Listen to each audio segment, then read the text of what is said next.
Olá, meu nome é Luciano Carlos Galvão, sou advogado criminalista e vou falar um pouco sobre um caso que está muito bem repercutido na mídia em relação ao Renato Cariani e a sua denúncia, né? Agora, para tristeza de alguns, alegria de outros, Renato Cariani é oficialmente réu num processo criminal e o peso da justiça vai pairar sobre ele, né? Então, vou fazer alguns comentários aqui sobre o que eu pude analisar do processo. Primeiramente, até gostaria de falar que esse processo é público, acessado na data de hoje, 22 de fevereiro de 2024. Não tem nenhuma tarde em segredo de justiça. É um processo muito complexo, muito grande, tem quase 2.900 páginas.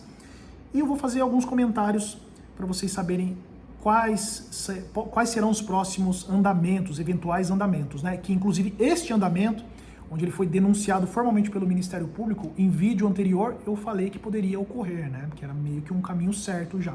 E agora veio, e agora ele é réu. E além de ser réu, tem um detalhe aqui de extrema relevância, ele já teve a sua liberdade um pouco tolhida.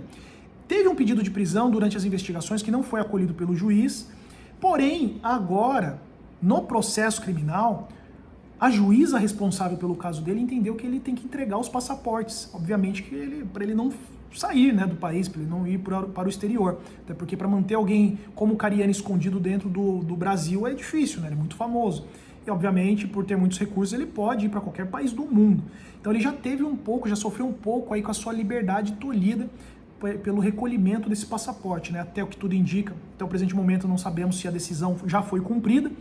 De qualquer maneira, entendo que a defesa dele vai se insurgir contra isso, né? Da melhor maneira possível.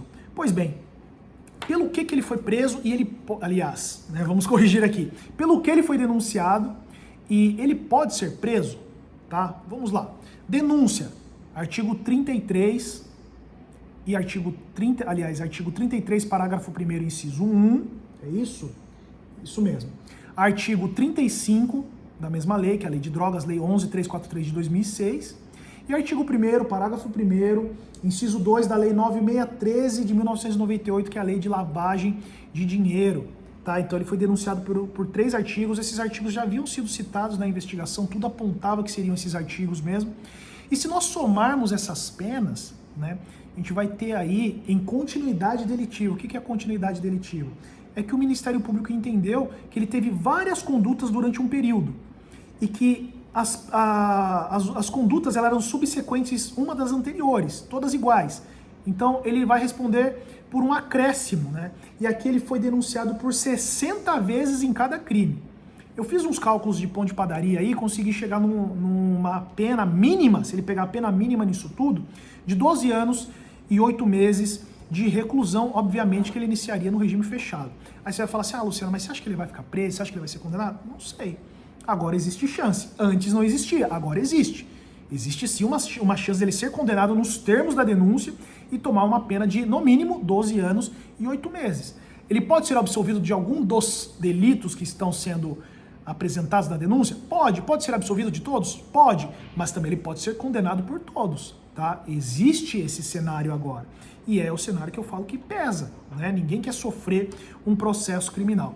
Bom, a partir de agora a defesa dele vai, evidentemente, tratar do caso, vai ter apresentação de defesas, vão impugnar algumas questões, por exemplo, a questão do visto, acesso às provas, é um processo muito volumoso, então tem que ter ali as provas na sua totalidade para a defesa conseguir trabalhar e muitas vezes a gente, como advogado, sofre essa resistência, né, por parte da autoridade policial, do Ministério Público, até mesmo o juiz que não concede o pedido.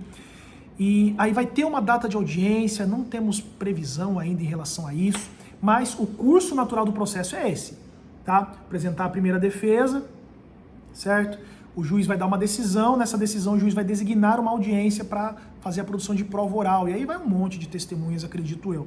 E aí depois disso vai ter outro prazo para ver se tem requerimentos, perícias, qualquer coisa que seja necessário, para aí depois ter uma sentença. Como a gente está falando de pessoas réus, né? Vamos usar aqui o termo réu, porque hoje o Cariani ele é réu. Como estamos falando de réus, no caso ele mais 3 ou 4 pessoas, soltos, o processo vai demorar muito mais. Tá? Então pode ser que a gente não tenha nenhuma audiência esse ano ainda, pela complexidade da causa e pela quantidade de pessoas envolvidas no processo. Mas fato é que agora o Cariani ele é oficialmente réu num processo criminal e pode sofrer uma condenação aí por baixo em relação aos crimes imputados a ele, uma pena de 12 anos e 8 meses de reclusão no regime fechado. Bom, qualquer novidade em relação a esse caso que surge aqui, né, e tem uma relevância pertinente, eu volto a comentar aqui com vocês, beleza? Valeu!